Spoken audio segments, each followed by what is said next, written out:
Hey guys, welcome back to my channel. Today I'm bringing you the weekly Newcastle update. Yes, it's the international break right now, but we still have loads of Newcastle stuff to talk about, like the Burnley game for example, and also our business this transfer window. Do subscribe for more stuff. I upload these every single Thursday. Joining me today is Newcastle YouTuber Binks. Thanks so much for coming on. How are you? I am not too bad. How are you? I'm really good actually. Yeah, I'm happy to go into the international break on a win. I think we'll talk about this in depth, but I just think the start we've had has been so hit and miss, and it's been a bit of a roller coaster. So, Yeah, definitely. I mean, you must be happy that, we're sort of going into the international break a little bit more improved. On the high, definitely. Obviously, it's been a bit mixed this season. But we've been getting results, but haven't been playing great. So I don't know if that's Steve Bruce trying to just hit and hope and try and get a 1-1 against Spurs. But we want to see good football getting played, and we did see that on Saturday. But it's good to go in the international break with a win. Exactly. So we're going to talk about obviously the good Burnley result. But before we talk about that, I think it's really important that we just talk about how unhappy we've been perhaps since the opening game. So if you can just tell me, how do you think we've done so far this season, starting with, the best opening game we could have hoped for? And then, like I said, the roller coaster. Yeah. Well, we haven't won a first game of the season since 2012. So it's been so long since we've had a really good start of the season. Then we had that game against Blackburn. Fraser scoring on his debut, and then we went into Brighton after getting 2 wins, first home game of the season. Then we didn't even have a shot on target against Brighton, and it was like, what's happened here? And then going into Spurs, we were shocking all game, deserved to lose the game, and then obviously VAR, Andy Carroll saves us at the end. And then the Newport game, we were shocking in all that game. We got battered by a League 2 team, scraped it on penalties, and then we've pulled out of the bag against Burnley. So it's been a bit of a mixed one. We've been getting the results, just the performance hasn't been there. That's exactly it, isn't it? And it's kind of like, what would we be happier for? I have to admit, looking at the points we've accumulated, okay, we haven't been happy with performances, but somehow luck has been on our side. We couldn't have got more lucky. And I guess the camel that broke the straw, no, what is it? The straw that broke the camel's back, whatever it is. I've read that one, mate. Okay, so what I'm trying to say is the Spurs result, I think we were nearing the end of our good luck, and I think the spotlight, the focus was so strong on Steve Bruce and his, tactical, inefficiencies. Yeah. And I think after that, the way he sort of hit back about the criticism that he was getting a bit defensive about it, and he said for Spurs, he said the plan was to sort of stay in the game and see what we could do on the counter. But I guess for us fans, the most frustrating thing is that we don't have a style of play or a cohesive system in order to, generate goals or be efficient on the counter. Yeah. So it was just so frustrating for us, I guess. But I guess one thing I'm happy with is that Steve Bruce somehow has acknowledged the need to establish an organised system. And we did see that in Burnley. So I'm just sort of happy that happened maybe, because although, like you said, we were lucky with results, with the performance, something needed to change, because luck doesn't last forever. We couldn't have gone on like that for the rest of the season. So anyways, so let's talk about the Burnley game. So like I said, we definitely had a more organised system. We had it was balanced, and after that huge criticism, this is what we needed, I think much improved performance. We dominated. There was about 20 minutes where I was really on the edge of my seat. It was from half time, until Wilson scored his first. Around that time, we looked really shaky at the back, just getting clearances out, 11 men behind the ball. But Burnley done well in their moment, and I think they just switched off for that minute, let MAXIMIN run down the line, put the ball in the box, we score, and it just put their heads back down, and we're 2-1 up. And obviously we get the penalty and score. Exactly. How happy were you to see such an improved performance after that week of criticism? Were you worried before the Burnley game? Well, it was good to see MAXIMIN. MAXIMIN brought a completely different talent in that game. For his goal, fantastic. Burnley fans saying it was a foul, I don't think so. I football's a contact sport. Wilton's held the ball up really well. And we look like we actually played with a system. Like, we look like we wanted to play the ball about, look going forward. And we looked all right. Joe Linton looked a lot better this season, having a bit of support with Wilson. But when we were playing a 5-4-1 where he had ALLAN and MAXIMIN sitting so far back last season and Joe Linton up front by himself, fans could easily criticise him because he wasn't getting goals. He was like really like scared and stuff and not had any confidence. But now with Wilson up top, he looks like a different player, and hopefully he's going to be like that for the rest of the season. But we looked like a decent team in that game. I don't know if that was because Burnley was so bad or if we were just so good. I don't know, but at least we got the win. I think it was just good to see that, oh, okay, this is a system that is working. You know, I'm not saying we've cracked the code, but we were just sort of seeing like an identity, and we were sort of seeing the players gel together and just be a bit more cohesive. And like you said about Joe Linton, you know what? It's annoying me when I do see criticism of him now. Like, I have criticised him. I'm going to hold my hands up. Of course, I have as well. The price tag attached to him, you have to, you know, that is a huge figure and a lot of pressure as a number 9. But the thing is, since I guess it was the Morecambe game, he missed a penalty, didn't he? But then he provided an assist, and he scored a brace. Yeah, Newport, he missed the penalty. Yeah. But then in Morecambe, he scored a brace, didn't he? And I think since that moment, I just feel like his confidence, it definitely has improved his performance on the pitch. And I'm just seeing like okay, he didn't score in against Burnley, but it was just a lot more promising. And it's just, I guess we're just in a situation now where it's like, we just have to hope for anything he brings is a bonus, because we are stuck with him. He's not going anywhere. Now 6-year contracts. Exactly. And if we not have going anywhere. Callum Wilson around him, it's kind of like, look, we have other options now, and Joe Linton, in my eyes, is definitely improving in terms of confidence, and I think maybe that's just all he needs. What do you think? I think with signing Wilson as well, it gives Joe Linton a bit of competition. We had Andy Carroll, we had Muto, and we had Gale last season. Gale didn't really play, Muto never played, and Carroll came off the bench pretty much every game when he wasn't injured. Now he knows that we've signed a Premier League proven striker who can get us 15 goals a season, and he might think, I'm going to step up to play for this team, or I just sit on the bench and get 80 grand a week. And I think he wants to play for the club, and that's why he's put a little bit more of a shift in, and we've seen a better player in him. Yeah, that's a really good point, actually, because when those signings were coming through the door, I thought this could go one way or another. You know, for someone like Joe Linton, of course he's felt that pressure, like being a number 9 at Newcastle United. That pressure is so huge. And I thought with these signings through the door, it's either going to totally discourage him and, you know, get him. It's not a good feeling. You know, you haven't done the job that you set out to do. Therefore, reinforcements are coming in, and your place in the starting 11 is in jeopardy. But you're right. I think it's just worked in his favour, and he's actually just running with it. And it's nice to see he's a young player. None of us want to see him fail. And you know what? More than anything, we need to think about the money side of things. The better he does, you know, there is a chance somewhere down the line we can recoup some cash, because, oh my God, we spent so much on him. 40 million. Compared to what we spent this year, which we'll talk about later. But what we've spent this transfer window, you know, on proven Premier League players, in comparison to what we did with Joe Linton, was like, whoa, that was a roll of a dice. Different, completely changed, completely. Exactly. It was just a gamble that hasn't really paid off. But all we have to do is just hope for the best and support him.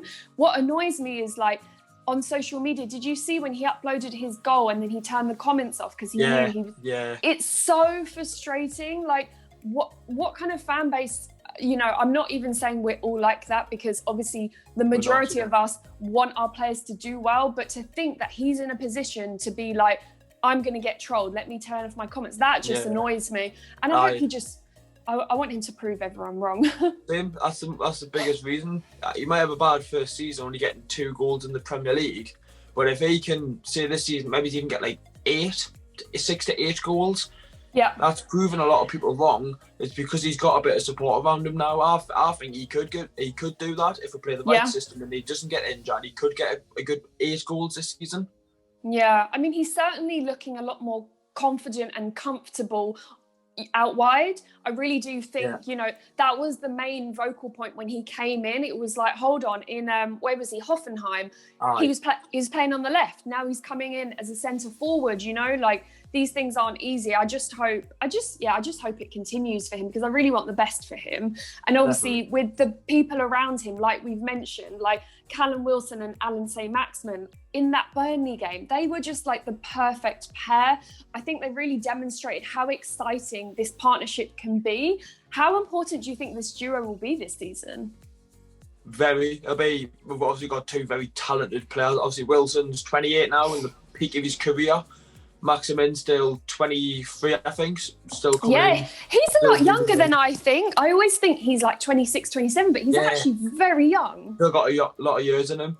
Them two together, it's exciting. We've got Wilton, who's a pacey striker who knows how to finish a goal, and you've got Maximin, one of the skillfulest men in football in the team. He just brings that complete difference going up front. And with the first goal for Wilson, the second one to make it 2-1 against Burnley, it just showed how them two are going to link up. For Maximin to just run down that line, put a ball into the box. I don't know many strikers who would score that. I know Joe Linton wouldn't, because he didn't have the confidence. Yeah. None of our strikers would have scored that apart from Wilson. He knows where he needs to be in that position, and he obviously got the ball in the back of the net. Yeah. And I think what you said about ALLAN Maximin, when we first signed him, we all knew he has a lot of flair, he's full of tricks, he's really exciting. But my biggest concern with him was that he doesn't know when to release the ball, Yeah. He didn't. And I think that's what he's worked on a lot. And I think Definitely. we're seeing a lot more of that now. Like, he's definitely improved his balance in his play. I think he's not as selfish anymore. And his end product, it's improved majorly. And I think that's just going to go up on the up with people like Callum Wilson around him, right?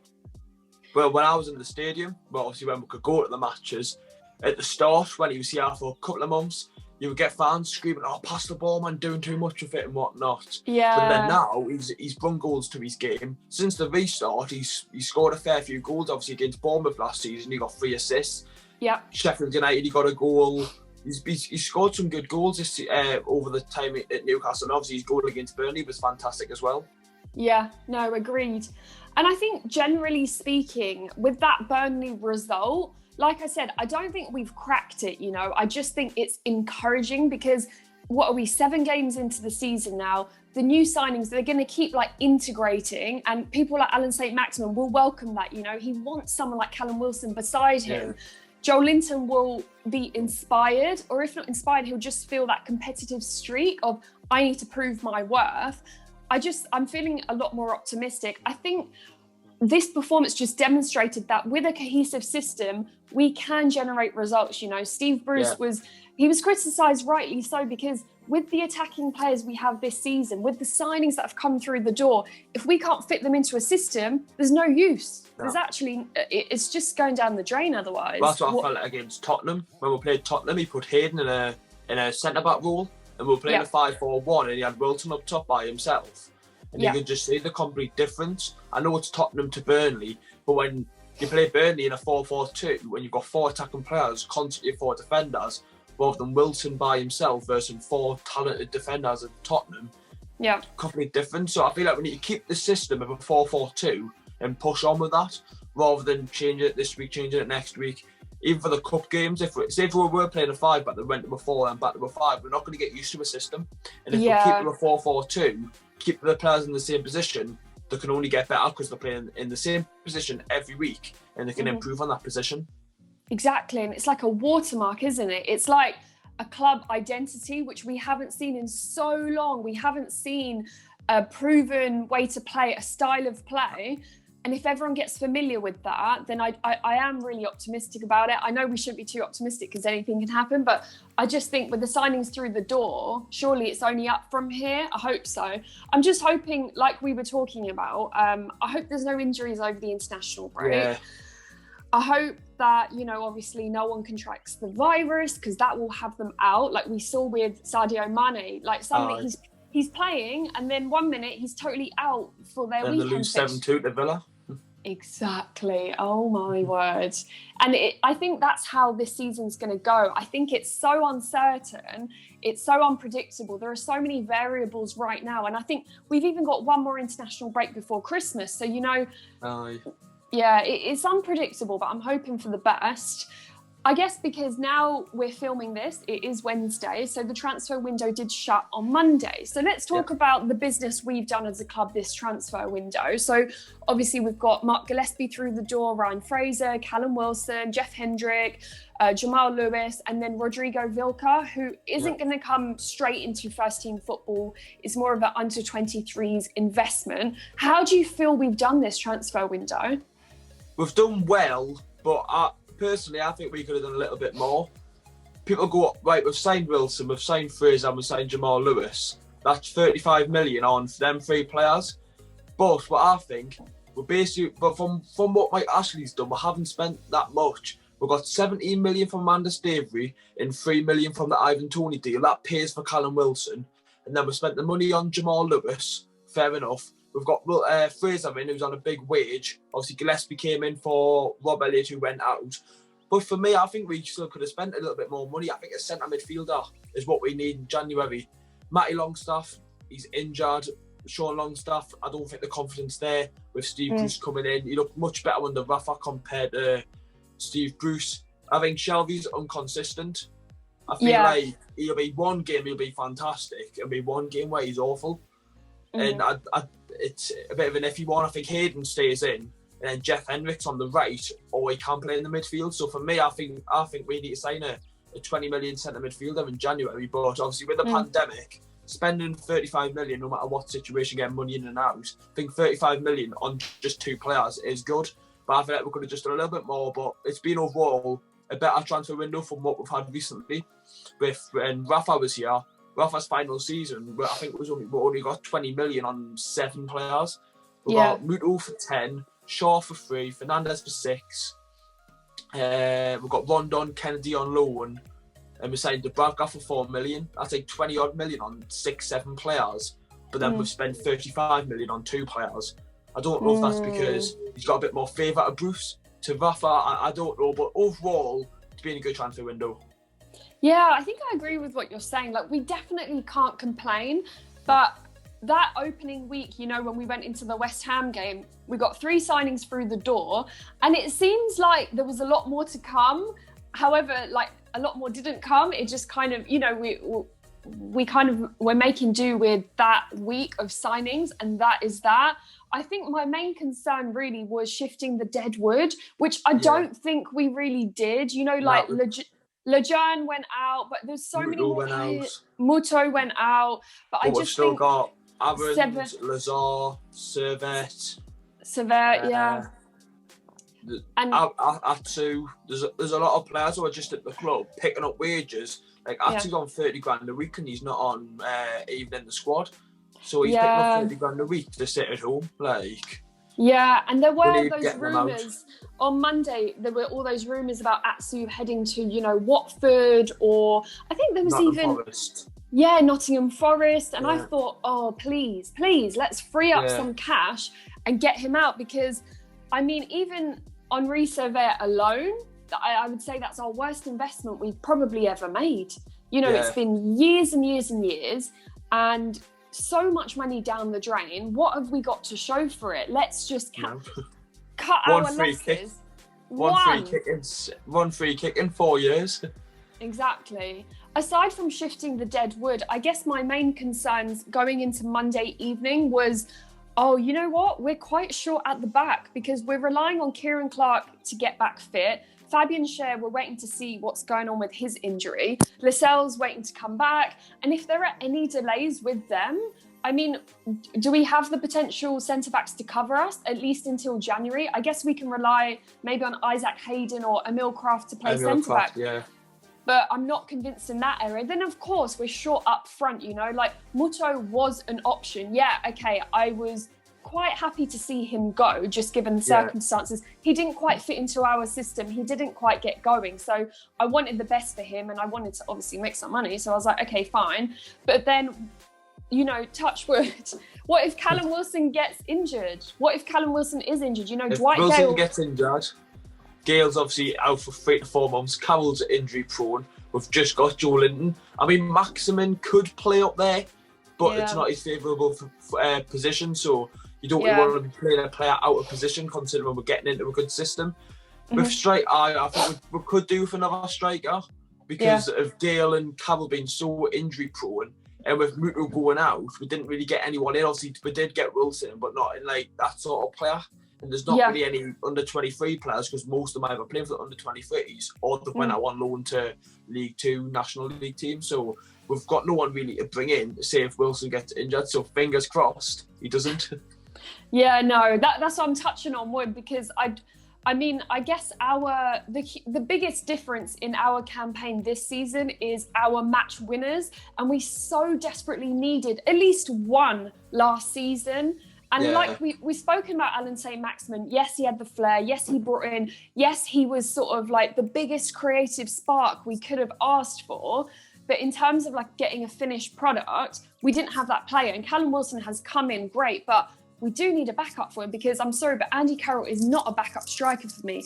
He's injury prone. It's just not a good option. And then Dwight Gale, I am a fan of Dwight Gale, and I was so happy to see him get on the score sheet last season and just prove that yes, he was a top championship goal scorer, but he can also do that in the Premier League if we need him, you know? He can come off the bench. He's got that bit of flair where it can link with Maximin of one through ball and he's through one goal with that little bit of pace he's got about him. Yeah, I'm not a fan of him just because of that Man City miss. Could have put us in the semi-finals. I was watching it, head and hands, but he done well after the restart. I think he got 4 goals in 6 games, which is really good. Scored against Liverpool. He got one against Watford, Bournemouth, Aston Villa.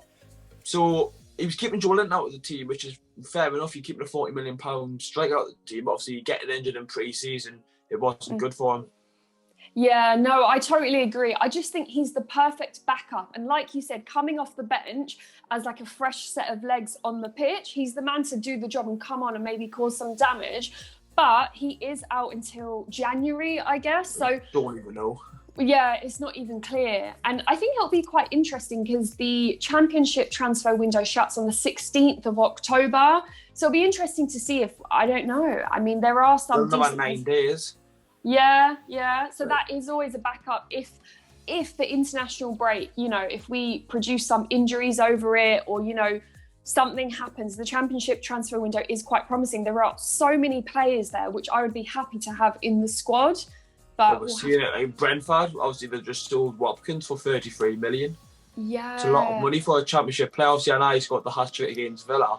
Against Liverpool for Villa. Liverpool. But... I mean, there is a couple of strikers in the championship. Worst comes to worst, so we've got to sign one. But I feel like with what with Ashley's done, spending 35 million on 2 players, I can't see him bringing any sort of player in unless we sold Atsu, Evans, Lazar or Servette. Yeah, I mean, Atsu, if he, like I said, he was rumoured with Watford or whatever, if he could make his way and we could somehow get some cash for him on loan in the championship, I don't really know. I'm not too sure what will happen, but I do know that championship players, they do demand a lot of money to come to the Premier League, and it's not going to be cheap even if we do get one of them. But I think overall it's going to be, like I said, a really unpredictable season. I think there's going to be fatigue, you know, the risk of anyone getting the virus at any point in time, you know, and that has them out. There's also uncertainty in January, you know, with Brexit, we might be capped with our overseas players, so we don't really know. But one good thing is that this transfer window, it shuts so early, it was so delayed, you know, and that means that January is round the corner. So whatever plans we had for this transfer window, at least, you know, it's only a couple of months or so until we can get back on the drawing board and be like, let's sort out. For me, it would be a striker, you know, even a backup striker.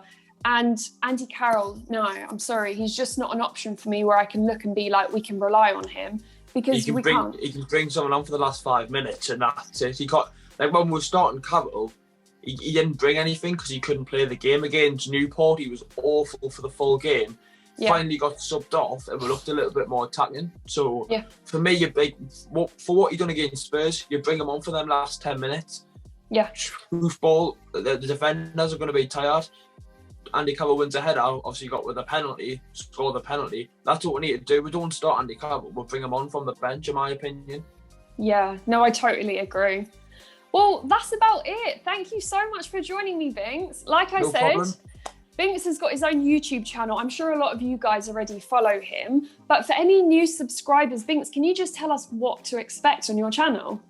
Well, I'm Binks. I'm approaching 8k subs, so if anyone watching could subscribe, it would mean a lot. But I'm known to do match day vlogs, and obviously with the whole pandemic, it's been really hard.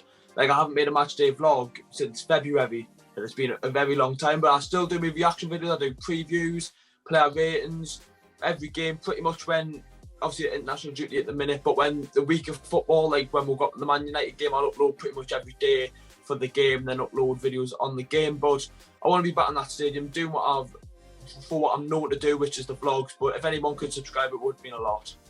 Yeah, and like he said, he's just shy of 8,000 subscribers. So I'm going to leave the links in the description below, so you guys get following all of his stuff, because even though we can't go to matches, there's still some decent content out there, and we all like following Newcastle stuff. So guys, thanks so much for watching. Binks, thanks again for joining me. Thank you. And I release these every single Thursday, so you guys make sure you subscribe to stay tuned for that, and I'll see you next time. Bye.